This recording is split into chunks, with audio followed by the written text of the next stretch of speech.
Que a paz de nosso Senhor Jesus Cristo, único Deus verdadeiro, esteja em seu coração. Nesse vídeo estudaremos sobre o tema Deus manifestou-se em carne. Em sua primeira epístola a Timóteo, o apóstolo Paulo escreveu o seguinte: E sem dúvida alguma, grande é o mistério da piedade. Aquele que se manifestou em carne foi justificado em espírito, visto dos anjos, pregado aos gentios, crido no mundo e recebido acima na glória. Em alguns manuscritos, o texto se encontra da seguinte forma: E sem dúvida nenhuma, grande é o mistério da piedade. Deus foi manifesto em carne, justificado em espírito, visto dos anjos, pregado aos gentios, crido no mundo e recebido acima na glória.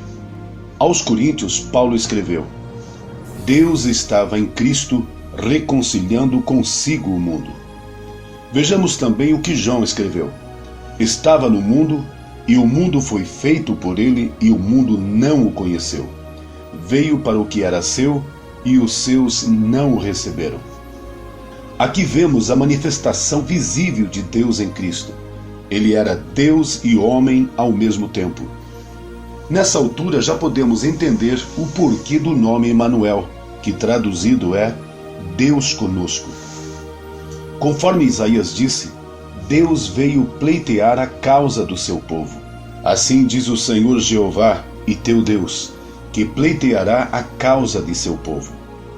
Deus veio resgatar o seu povo. Por nada fosses vendidos, também sem dinheiro sereis resgatados.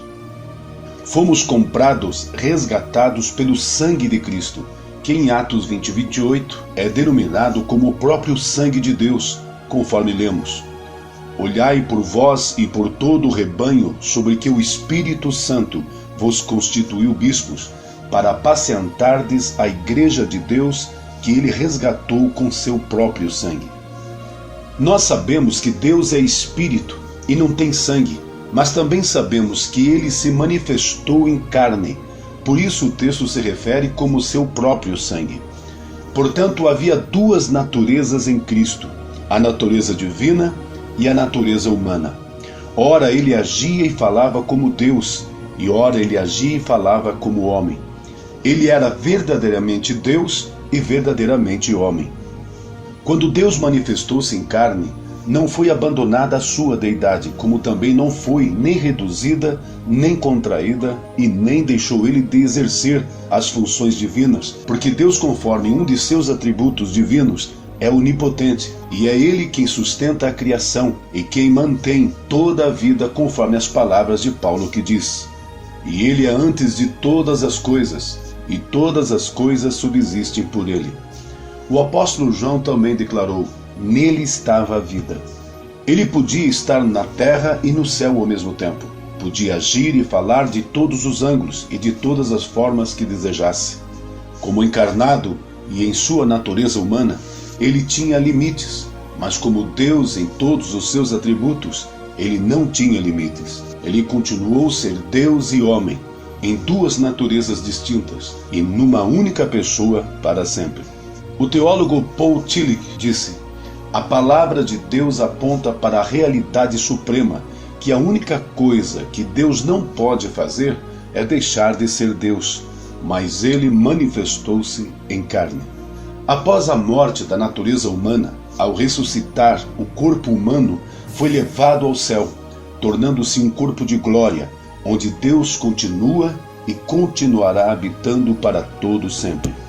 O apóstolo João o descreve no livro de Apocalipse: E virei-me para ver quem falava comigo, e virando-me, vi 7 castiçais de ouro, e no meio dos 7 castiçais um semelhante ao Filho do Homem, vestido até os pés de um vestido comprido, e cingido pelos peitos com um cinto de ouro. E a sua cabeça e cabelos eram brancos como a lã branca, como a neve, e os seus olhos como chama de fogo, e os seus pés semelhante a latão reluzente, como se tivessem sido refinados numa fornalha, e a sua voz como a voz de muitas águas. E ele tinha na sua destra 7 estrelas, e da sua boca saía uma aguda espada de 2 fios, e o seu rosto era como o sol quando na sua força resplandece. E eu, quando o vi, caí aos seus pés como morto, e ele pôs sobre mim a sua destra, dizendo-me: não temas, eu sou o primeiro e o último. O apóstolo Paulo, conhecendo verdadeiramente a Cristo, declarou: porque nele habita corporalmente toda a plenitude da divindade. O que Paulo quis dizer com essa declaração? Ele quis dizer que em Cristo está toda a totalidade dos atributos divinos. Sobre a passagem de Colossenses 2,9 que vimos, examinaremos duas versões bíblicas do mesmo versículo. Porquanto nele continua a habitar toda a plenitude do supremo ser da divindade em forma corpórea. Novo Testamento amplificado. Porquanto é em Cristo que o completo ser da divindade habita corporificado. A Nova Bíblia Inglesa. Paulo, em seu conhecimento sobre Cristo, ainda escreveu: o qual é a imagem do Deus invisível, o primogênito de toda a criação, porque nele foram criadas todas as coisas que há nos céus e na terra, visíveis e invisíveis, sejam tronos, sejam dominações, sejam principados, sejam potestades. Tudo foi criado por ele e para ele, e ele é antes de todas as coisas, e todas as coisas subsistem por ele. Paulo continua declarando a respeito de Cristo: em quem estão escondidos todos os tesouros da sabedoria e da ciência. Notemos que em Cristo não está uma parte da substância da divindade, mas nele está todo o poder, toda a sabedoria, toda a soberania da divindade. Ali estava quem era e sempre será tudo em todos, conforme lemos. Onde não há grego nem judeu, circuncisão nem incircuncisão, cita, servo ou livre, mas Cristo é tudo em todos. Ele é Cristo segundo a carne, é Filho segundo a carne, e ao mesmo tempo é Deus sobre todos, Deus bendito eternamente, conforme lemos no texto a seguir. Dos quais são os pais, e dos quais é Cristo segundo a carne, o qual é sobre todos, Deus bendito eternamente. Amém. Não precisaríamos mais de nenhum versículo além desses para mostrar a veracidade da unicidade. É importante lembrar do que foi mostrado no vídeo 3 e 4, que há somente um Deus e não existe outro semelhante a ele, e que esse Deus é o único Senhor. Esse mesmo único Deus manifestou-se em carne. Por isso dizemos o que está na Bíblia, que a divindade está em Jesus, e não como dizem muitos, que Jesus está na divindade. Tudo se encontra em Jesus, as manifestações de Deus, seus atributos e a essência do seu próprio ser. Tudo está em Jesus Cristo. Nele está o Pai, o Filho e o Espírito Santo. Toda a plenitude da divindade está em Jesus Cristo. A fórmula mais adequada para apresentar Jesus seria: Jesus Cristo é o Filho de Deus em humanidade, segundo a condição humana. O sentido mais profundo da revelação é que Deus se revela feito homem. Não podemos buscar mais adiante, acima ou abaixo do homem, Jesus, o seu ser Deus. A divindade deve ser perceptível em sua própria humanidade. O apóstolo Paulo sobre Jesus declara que, sendo em forma de Deus, não teve por usurpação ser igual a Deus, mas aniquilou-se a si mesmo, tomando a forma de servo, fazendo-se semelhante aos homens, e achado na forma de homem, humilhou-se a si mesmo, sendo obediente até a morte e morte de cruz.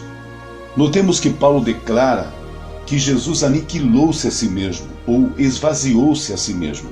Ninguém ou nenhum outro fez ele fazer isso, mas ele mesmo esvaziou-se a si mesmo.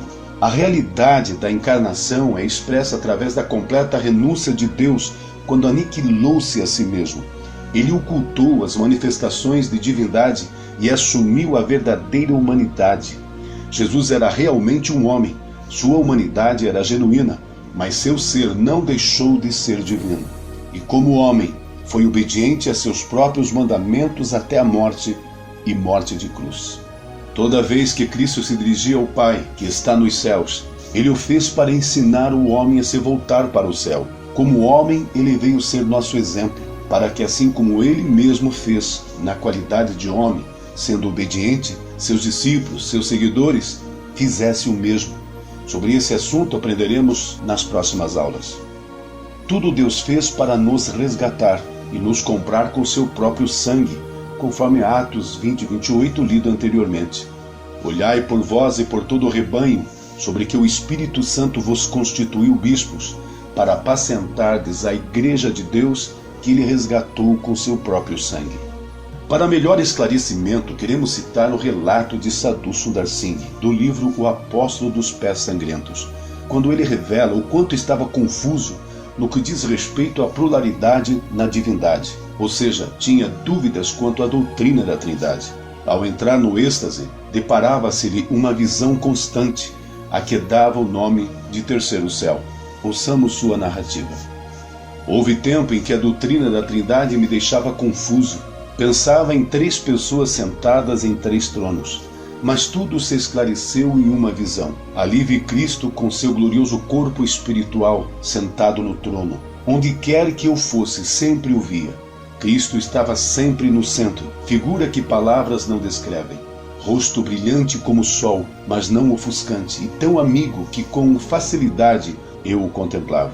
Sorria sempre com sorriso de afeto glorioso. Quando o vi pela primeira vez, tive a impressão de que entre nós existia uma união antiga. Era como se ele dissesse sem palavras: fui eu quem te criou.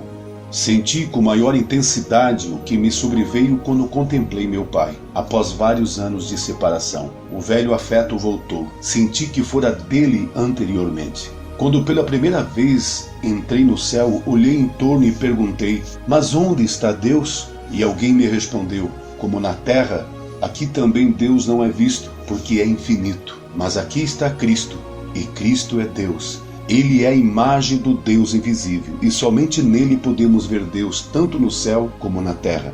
Sadhu Sundar Singh, livro O Apóstolo dos Pés Sangrentos. Bem, sobre a divindade e a humanidade de Jesus Cristo, veremos nos próximos estudos.